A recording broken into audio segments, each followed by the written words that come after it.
This one is going to be rather short because I don't have a lot to say.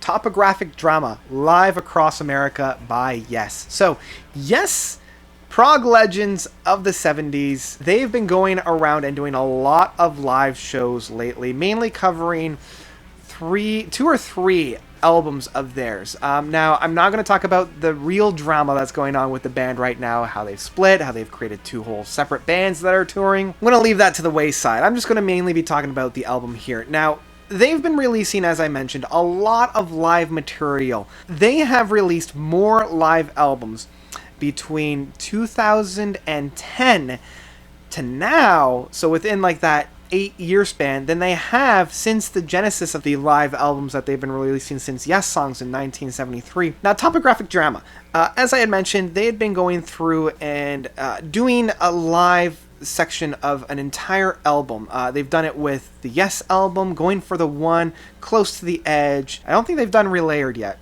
Kind of need to get on that. Anyway, here they're tackling, much like the title says, topographic oceans and well as drama. Now, here is the main issue with what they've done here. First off, the sound mixing is out of whack. The audience is much too loud on this. And I think the reason for that is they wanted to remind the listener how good they sound by reinforcing them with a cue. Kind of like how sitcoms were using a laugh track to reinforce how funny the jokes were. It felt the same here, and it reminded me of a SpongeBob quote. So if we play loud, people might think we're good. Everybody ready? And the 1, and the 2, and the 1, 2, 3, 4.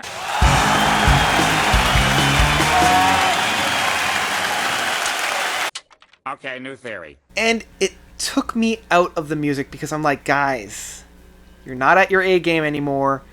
Half, if not most of the band is gone. I think the only one that's left is Steve Howe. Alan White is still there, but he's sounding weathered. The playing style that the boys are presenting, it's much slower, far slower than a lot of these songs need, especially with some of the more crazy tracks on here. It's just serviceable.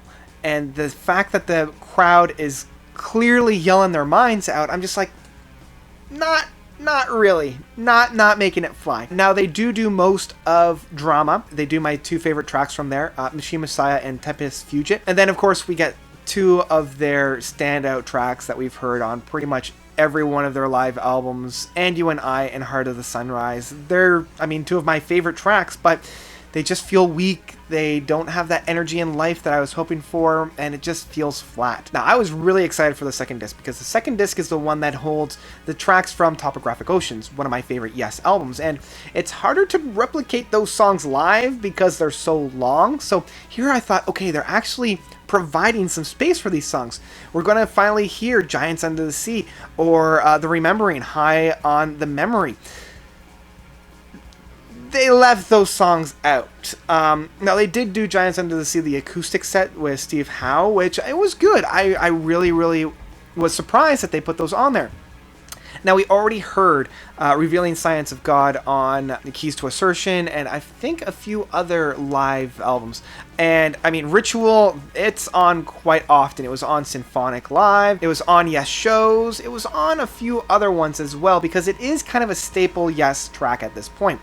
I was really excited for those other two. And The Remembering, High on a Memory, it's one of my favorite Yes songs, and it's begging to be played live, and yet we still haven't heard it. We still haven't gotten it yet.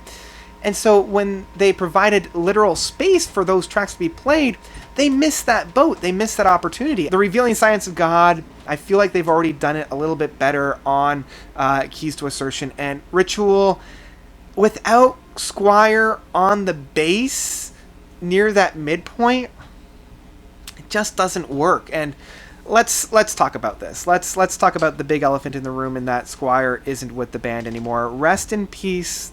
The man has put in his dues. Squire has passed, and this is the first live recording without him on it. And I have to say, his presence is missed. His harmonizations and backing vocals are what made Yes, Yes. And without him on it, you definitely miss him. John Davis being on vocals. Now, he's been on the band for quite a while, but I kind of like some of the other vocalists that they've had in the past. But I will admit, Billy Sherwood was a good idea to have as bass, but again, it just didn't quite do it for me. Overall, I was extremely disappointed with this release. They've done far better work in the past, and even some of the live albums that they've put out to this point in this decade have been quite better. The mixing was all over the place on this. The musicianship is streets behind what it used to be, and it's almost embarrassing to listen to at this point. Unfortunately, I've got to say, just skip this album. This is one that, even though the tracks are the ones that I grew up loving, the presentation on this just isn't what it used to be. That's about it. So what did you guys think of Topographic Drama Live Across America from Yes? Did you love it? Did you hate it? Let me know of your own thoughts about this album by commenting down below. Also, let me know what your favorite post-2008 live album is. Probably In the Present is my favorite. I believe that's probably where they should have stopped. That's my own 2 cents. Thank you guys so much for watching. As always, you guys are definitely the best. And until next time, notes out. You're lost on a way that you're dreaming.